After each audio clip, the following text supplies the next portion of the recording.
India writes in many languages and speaks in many more voices, and yet communication has never broken down in the subcontinent, with about 2.4% of world's land surface and a total of 16% of the world's population. India, a country study by James Heitzman and Robert L. Worden, Federal Research Division, 1995. India houses, according to what estimate, 1,652 mother tongues, including 103 foreign mother tongues, Census 1961 and Nigam 1972.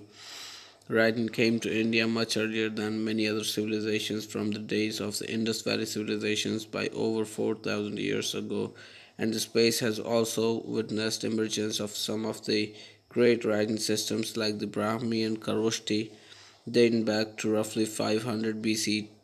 Today, India is a space with perhaps the largest base of books, authors, and publication houses, with about at least 70,000 new titles published every year, enjoyed by over 600 million readers of books in India.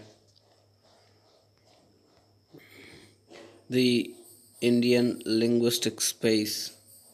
1.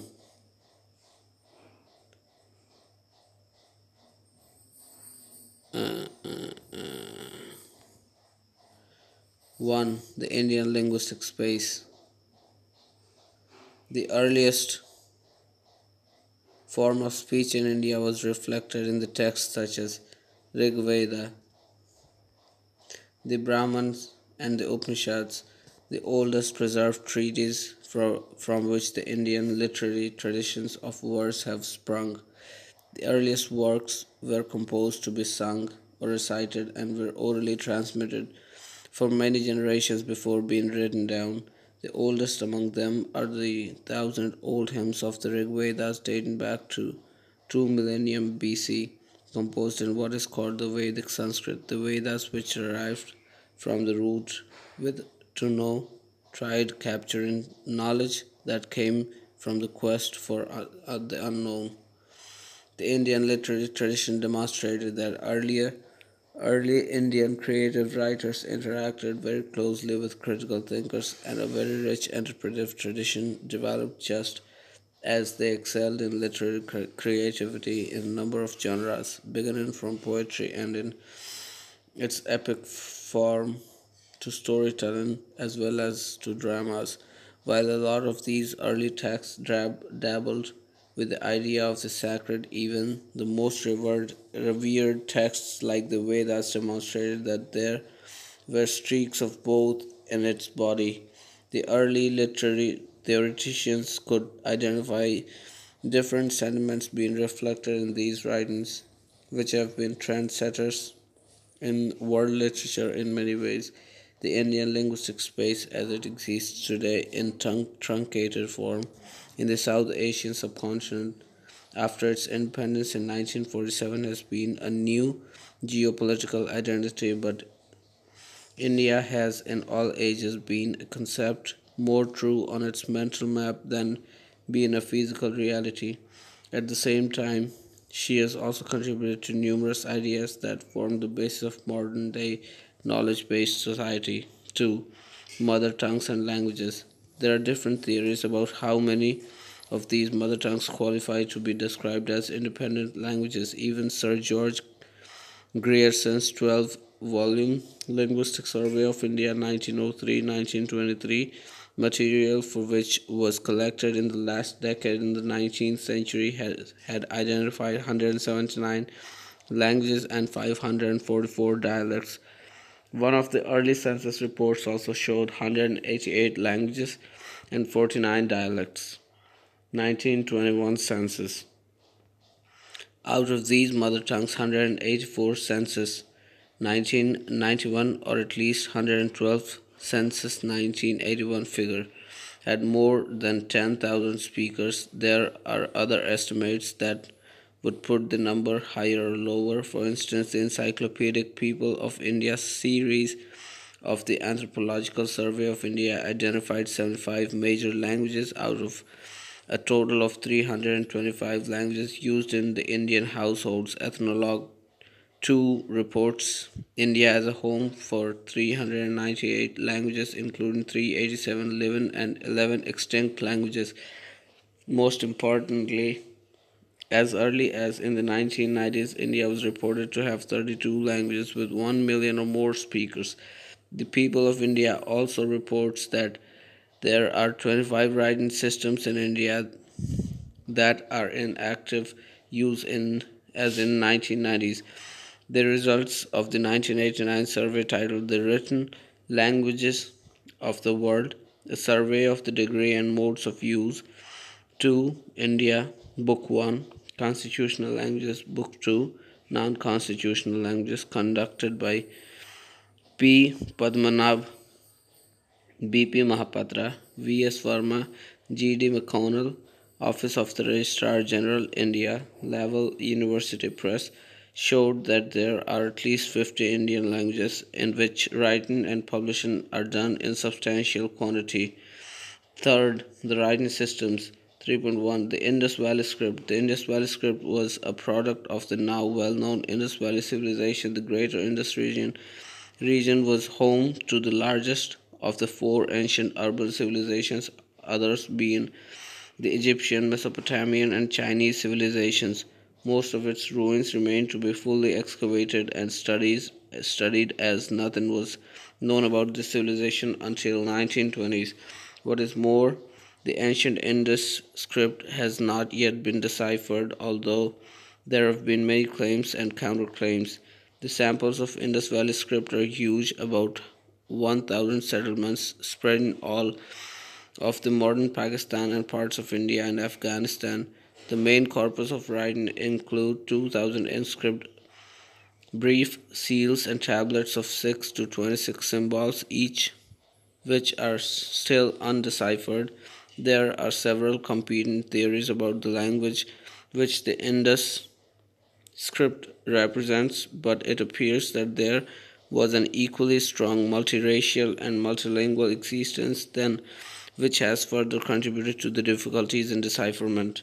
3.2 The Brahmi script. There were many other systems of writing, but none had far-reaching effect as the Brahmi script. George Butler, in his 1895 to 98 work entitled Sitzungsbericht der Kaiserlichen Akademie der Wissenschaften, Wien, Philologisch-Historisch Class 132, number 5, 1895, second revised at Strasbourg, Carl J. Trubner, 1898, Rept. Varanasi, 1963, had conjectured that one of the earliest writing systems in India, the Brahmi script, had perhaps originated as far back as in 8th century BC. Some trace Brahmi to Indus script, but the Harappan ended by 1900 BC, and the first Brahmi and Kharoshthi inscriptions date to roughly 500 BC. It is difficult to explain the gap. Brahmi is a syllabic alphabet, meaning that each character carries a consonant plus a neutral vowel, a, like Old Persian, but unlike it, Brahmi uses the same consonant with the extra strokes combined with different vowels. Butler argued for a Phoenician script, although some other specialists like Deringer thought of Aramaic origin of Brahmi, though there are controversies as to whether one should accept what the studies of Fussman, von Hinnuber, and Falk concluded, namely that this script was only datable from the time of Ashoka, or whether, as many Indian epigraphists argued, its dates could be pushed back much further. 3.3 The Kharoshthi script. The Kharoshthi script was almost contemporary with the Brahmi, and it appeared by the 3rd century BC in the northern Pakistan and East Afghanistan. Some examples of Kharoshthi are also found in India. Kharoshthi was used primarily for the Prakrit dialect of Gandhari. In structure and sequence, Kharoshthi and Brahmi are similar, except that Brahmi had except that Brahmi had different signs for different initial vowels, but it used the same marks that change vowels in consonant vowel combinations. And while Brahmi had long and short vowel signs, Kharoshthi had only one. Kharoshthi script fell out of use by the 3rd to 4th century AD. 3.4 Modern day writing systems. Although Indian writing systems number at least 25 in a recent survey, the major scripts are 14, out of which 12 originated from the Brahmi, like the Greek alphabet. It had many local variants and gave rise to many Asian scripts. Burmese, Thai, Tibetan. Emperor Ashoka inscribed his laws as well as Lord Buddha's teachings onto columns in Brahmi. Devanagari, Punjabi, Gujarati, Bengali, Oriya. Ka in Bengali, this is Kha in Bengali, this is Ka in Bengali, this is Kha in Bengali, this is Na in Bengali.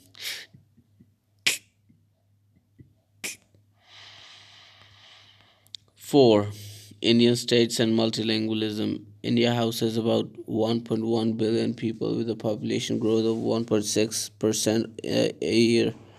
As per Census 2001 statistics, India is administratively organized into 35 entities, each as big as many independent nations. There are 28 states and 7 union territories broadly set up on the linguistic principles. Currently, India has 51 cities, 384 urban agglomerates, and 5,161 towns, 2,843 in 1951 in India, with about 26.1% of its total population. However, most Indians still live in the rural areas and in small towns with different linguistic practices and with scanty knowledge of English. Each Indian state also happens to be a pluricultural, besides showing a great degree of multilingualism, as the following table would show. States, major languages, and other languages with significant population. So Kerala has Malayalam and others are Tamil and Kannada. Punjab has Punjabi, others are Hindi and Urdu. Gujarat has Gujarati, Hindi and Sindhi. Haryana has Hindi, Punjabi and Urdu. UP has Hindi, Urdu and Punjabi. Rajasthan has Hindi, Bhili and Urdu. Himachal Pradesh has Hindi, Punjabi and Kinnori. Tamil Nadu, Tamil, Telugu, Kannada. West Bengal, Bangla, Hindi, Urdu. Andhra Pradesh, Telugu, Urdu, Hindi. Madhya Pradesh, Hindi, Bhili, Gondi. Bihar, Hindi, Urdu, Santali. Orissa, Oriya, Hindi, Telugu. Mizoram, Lushai, Bangla, Lakher. Maharashtra Marathi Hindi Urdu. Goa Konkani Maratha Kannada. Meghalaya खासी गारो बांग्ला. त्रिपुरा बांग्ला त्रिपुरी हिंदी. कर्नाटका कन्नड़ उर्दू तेलुगु.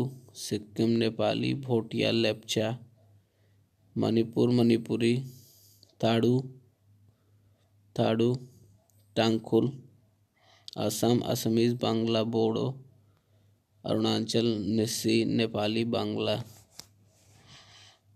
नागालैंड आओ हो सेमा Konyak.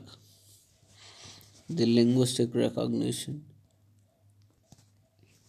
The linguistic recognition. As of today, India's constitution recognizes 22 major languages of India in what is known as the 8th schedule of the constitution. They also happen to be the major literary languages in India with a considerable volume of writing in them. They include, besides Sanskrit, the following 21 modern Indian languages: Assamese, Bangla, Bodo, Dogri, Gujarati, Hindi, Kashmiri, Kannada, Konkani, Maithili, Malayalam, Manipuri, Marathi, Nepali, Oriya, Punjabi, Tamil, Telugu, Santali, Sindhi, and Urdu.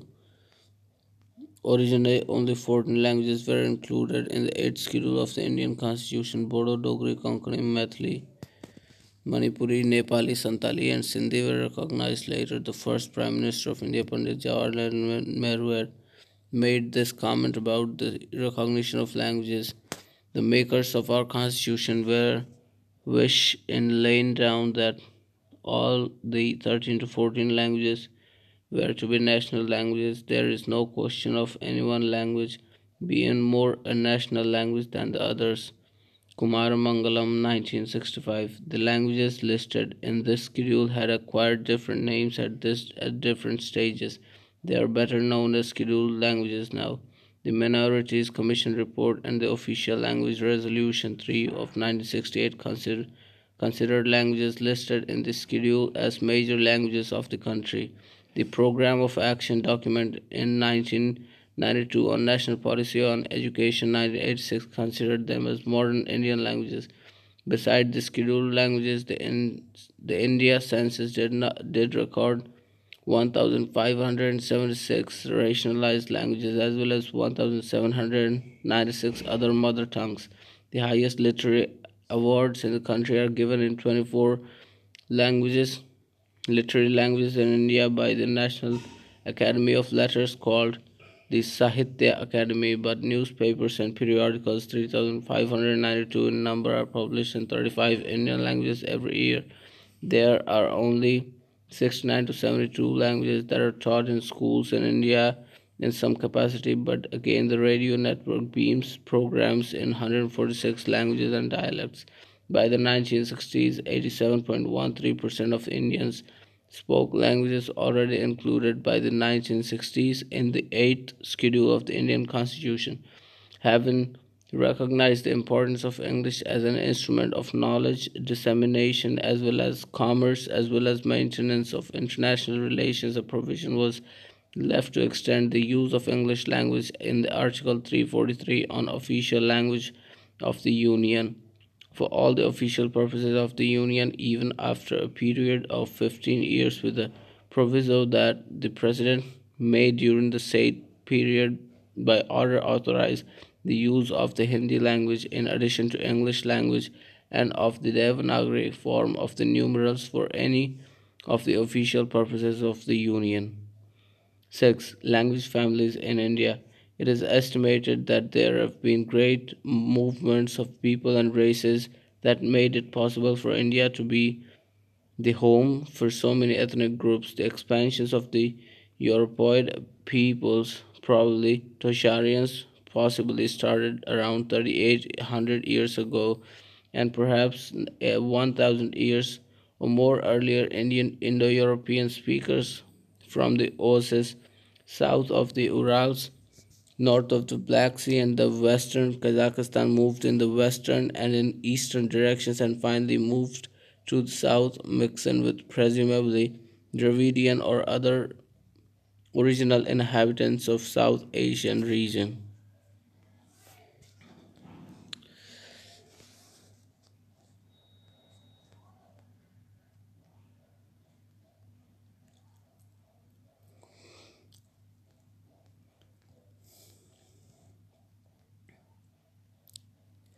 Languages spoken in the Asian region belong to at least four major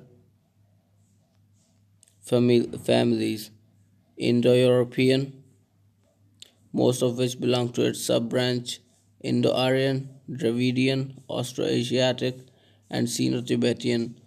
Almost one third of of our mother tongues, 574 languages, belong to the Indo-Aryan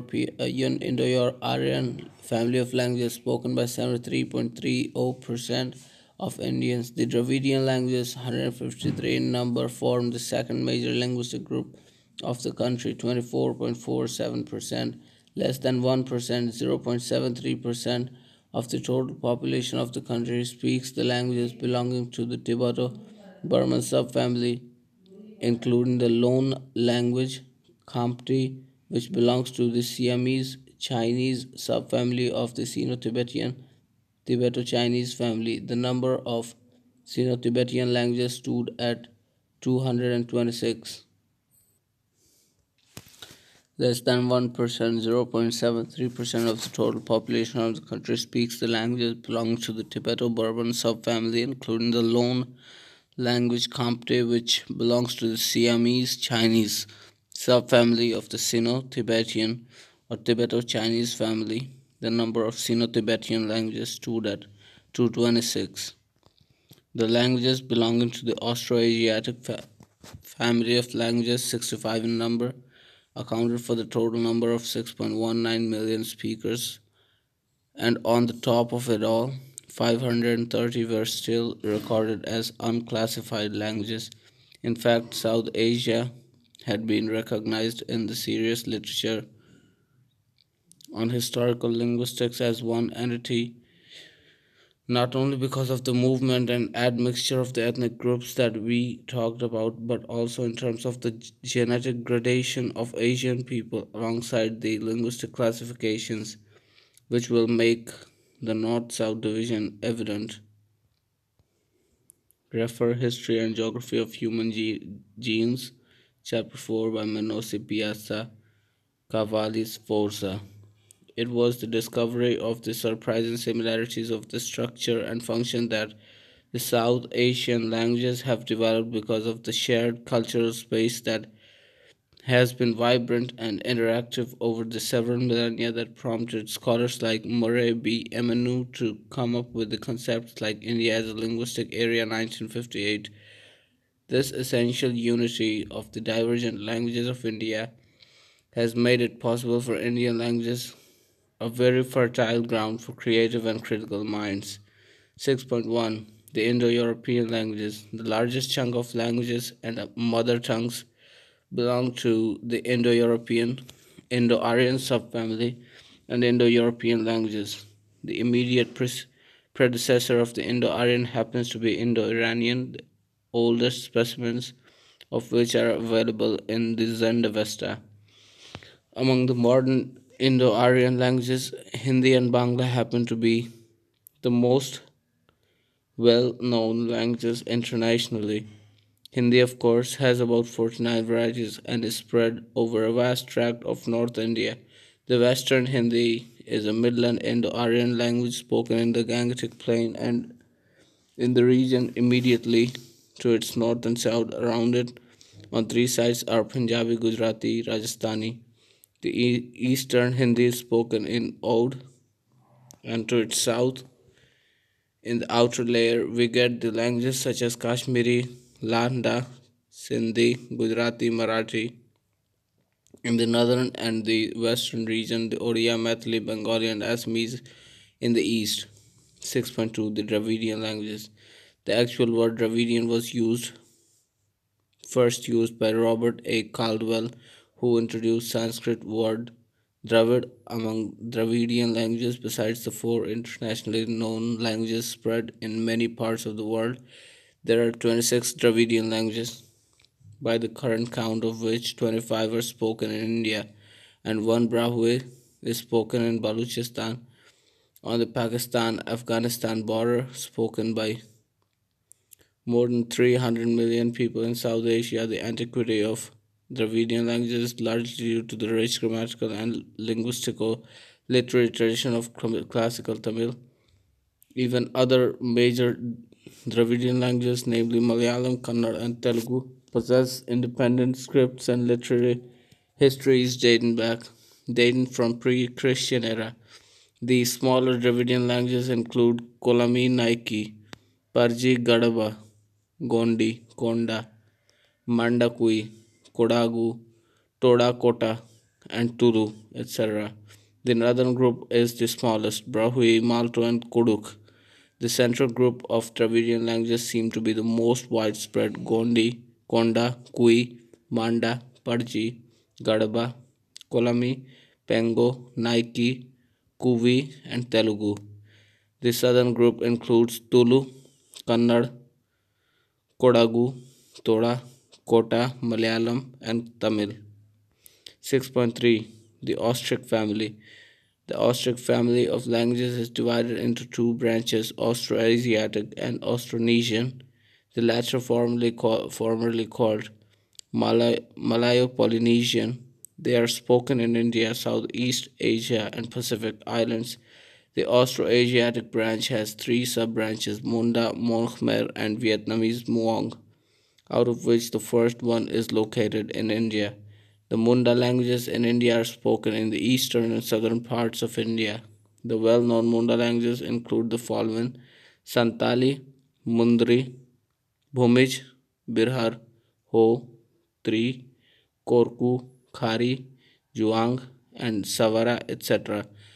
The Munda speakers are found mostly in the hills and jungles, while the plains and valleys have some pockets inhabited by people speaking these languages. There are accordingly some Aryanized tribes in northern India, like Cheros in Bihar and Chotanagpur, and the Kherwars in the Mirzapur area, who have formerly belonged to the Munda stock. 6.4 The Tibeto Burman languages. The Tibeto Burman language family is a part of Sino Tibetan languages spread over a large area from Tibet in the north to Burma in the south, and from Ladakh, Watrat of the state of Jammu and Kashmir in the west to the Chinese provinces of Zhejiang and Yunnan in the east. Lepcha, Sikkimese, Garo, Bodo, Manipuri, and Naga are some of the better known Tibeto Burman languages. Besides a few, there are close that are close to Tibetan. The South Himalayan languages spoken from Lahul in the west, Himachal Pradesh to Bhutan in the east are quite distinct. Bodo and Tipra subgroups are now well known, and so are the Naga languages. The Kuki-Chin languages, as well as Lushai and Manipuri, fall somewhere in between these extreme subfamilies. 6.5 Other languages. Several smaller languages that cannot easily be fit into any of the above large families, such as Burushaski in the northwest, and are language isolates. Then there are separate families like Andamese, which would include quite a few diverse languages in the Andamans, and one could possibly also add six odd languages spoken in 22 odd Nicobar Islands. 7. Indian languages and knowledge bases. India has always been a knowledge superpower, producing both knowledge has that has universal relevance as well as knowledge that needs to be differentiated by cultural specificity that makes it useful for the Indian society.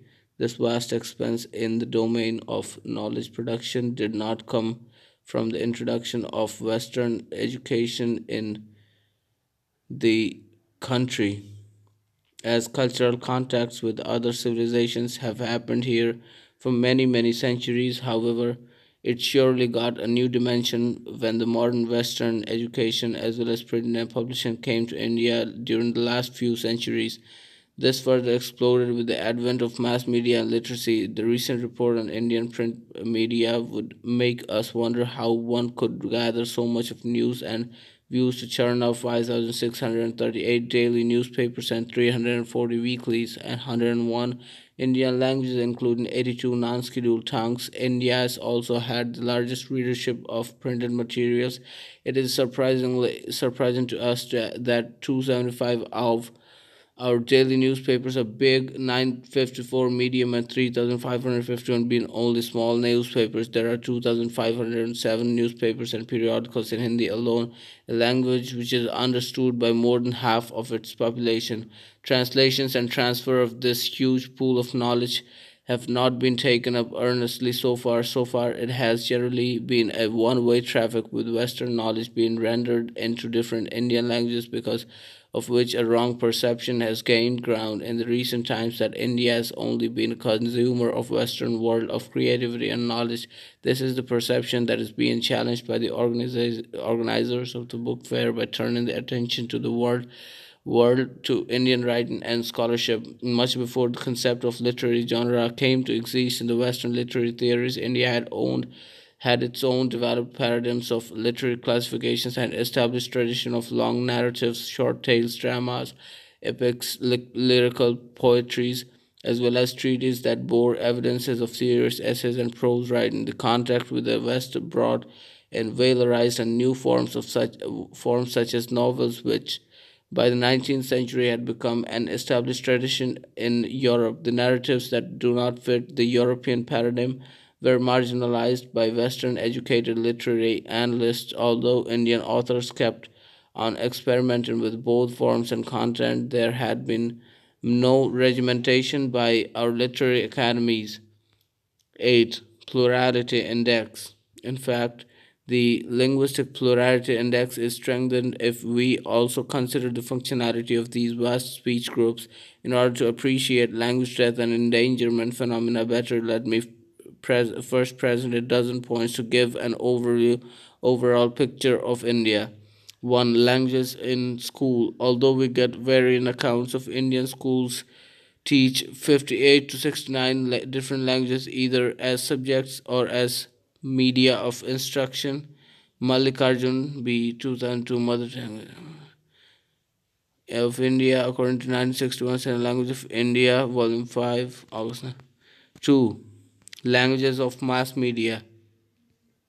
The nation has newspapers and or periodicals in 87 languages with varying degrees of regularity and readership. Radio programs are still mostly under the government domination, with the exception of a few recent FM stations and beam programs in 24 languages and 146 dialects, so called not on the basis of any sound historical linguistic principles, but only because of the fact that they are mostly oral modes of expression, whereas films are made in 15 languages. 3. Written languages. In a recent survey conducted by Padmanabh Mahapatra Verma McConnell 1989 are told that out of 96 languages surveyed of the 114 languages listed in the census 1981, 50 were found to have written modes of expression, although by the end of the 19th century many major Indian languages were put to some kind of writing. The writing system did not spread across the whole society. In the initial period, these included writings by both scholars and non-native missionaries, but without native participation, every such written language lapsed back to an unwritten state. 4. Linked languages and speech variation. Every language area consists of at least three interlanguages. Widely accepted and understood languages have variants. Hindi alone has 48, which has resulted in a functional hierarchy of the Indian languages, with Hindi and English occupying the top spot, followed by the 16 other official languages of the state and territories, plus four others that include Dogri, Maithili, and Rajasthani, which are recognized as vehicles of the significant literature. 5. Numerous other tongues. There are 23 other tongues with a million plus speakers, including Avdi, Bagri, Bheli, Bhojpuri, Chhattisgarhi, Deccani, Kangri, Garhwali, Haryanvi, Ho, Kannauji, Khandeshi, Kumaoni, Kurukh, Lamani, Magahi, Malvi, Marwari, Meitei, Mundari, Nimadi, Sadari, and Tulu, followed by the hundreds of still other speech varieties at the bottom of the ladder. 6. Speech variation of early surveys. The picture of change in space of Indian languages became clearer if one looks into other demographic records like the census returns of Bombay 1864, Madras Presidency 1871, and Bengal 1872, and then systematically compares information on linguistic composition of the country as collected through the succeeding decennial censuses of the country from 1891 to 2001. Grierson's LSI, the Linguistic Survey of India, conducted between 1886 to 1927, was another source of information of linguistic composition of the region. It had total number of 179 languages and 544 dialects. Grierson 1927. Although these figures are of limited consequence today because he had to include many regions that are no longer part of the country, and there are many other parts of the country that did not receive adequate coverage at that time. 7 picture after independence 1961 and 1971 attempts after independence. An attempt was made in 1961 census to present the mother tongue data of the same classification scheme as that of Greer's on a list of 193 classified languages, excluding foreign and unclassified tongues, were identified out of the total of 652 mother tongue labels enumerated. The 1971 census was defined language in terms of broad demo and geolinguistic units, showed a list of 105 languages, each with a speaker strengthened of 10,000 and above on the all India level.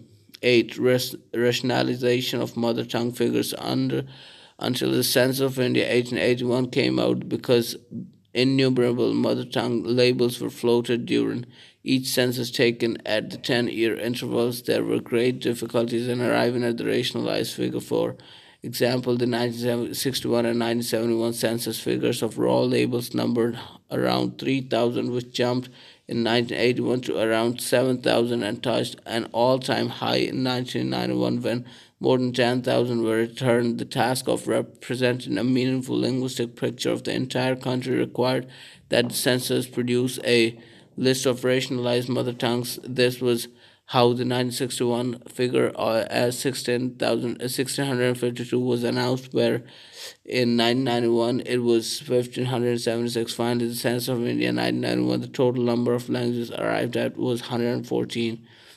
9. Defining the mother tongue. The concept of mother tongue is now defined as the Census of India as the language spoken in childhood by the person's mother to the person.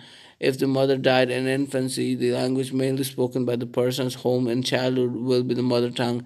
In the case of infants and deaf mutes, the language usually spoken by the mother should be recorded. In the case of doubt, the language mainly spoken in the household may be recorded. There were great variations in the figure across different decennial figures because of the different criteria used in different periods. In the 1881 and 1891 census operations, the emphasis was on the language ordinarily spoken in the household at each person's parents, whereas in 1901 the enumerators were instructed to record names of the languages ordinarily used by each subject, which was slightly extended as ordinarily used in his own home during the census of 1911 to 21. There was an altogether different instruction of three subsequent operations in 1931, 41, and 51, when it was stipulated as the language of the language first spoken from the cradle. 1961 census figures have a lot of respectability, as here for the first time the enumeration used a more elaborate criterion, namely the language spoken in childhood by the person's mother to the person, or mainly spoken in the household, whereas in 1971 it was the language spoken in childhood by the person's mother to the person. The census authorities, however, felt that the concept of language ordinarily used was perhaps best understood by the subjects for the vernacular word Matribhasa or Sanskritic origin. 10. Bilingualism figures. During the 1931 census, one more question was added, as each individual was asked to name any other language other than one's mother tongue commonly used.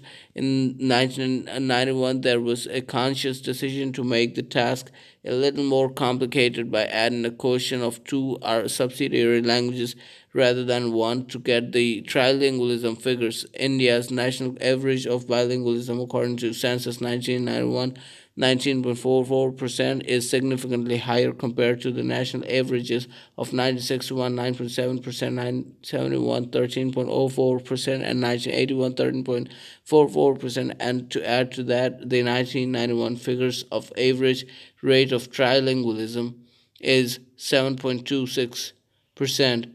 11. Speech repertoire. Part of the reason for such linguistic diversity lies in the complex social realities of South Asia. Indian languages reflect the intricate levels of the social hierarchy and caste. Individuals have their speech repertoire, a variety of styles and dialects appropriate to various social situations. In general, the higher the speaker's status, the more speech forms there are at his or her disposal. Speech is adapted in countless ways to reflect the specific social context on the relative standing of the speakers. 12. Language dialect division. determining what should be called a language or a dialect is more of a political than a linguistic question. Sometimes the word language is applied to a standardized and prestigious form recognized as such over a large geographic area, whereas the word dialect is used for the various forms of speech that lack prestige, that are restricted to certain regions and castes, but are still regarded as forms of the same language. Sometimes mutual intelligibility is the criterion. If the speakers can understand each other, even though with some difficulty, they are speaking the same language, although they may speak differently. A dialects Different dialects, however, speakers of Hindi, Urdu, and Punjabi can often understand each other, yet they are regarded as speakers of the different languages.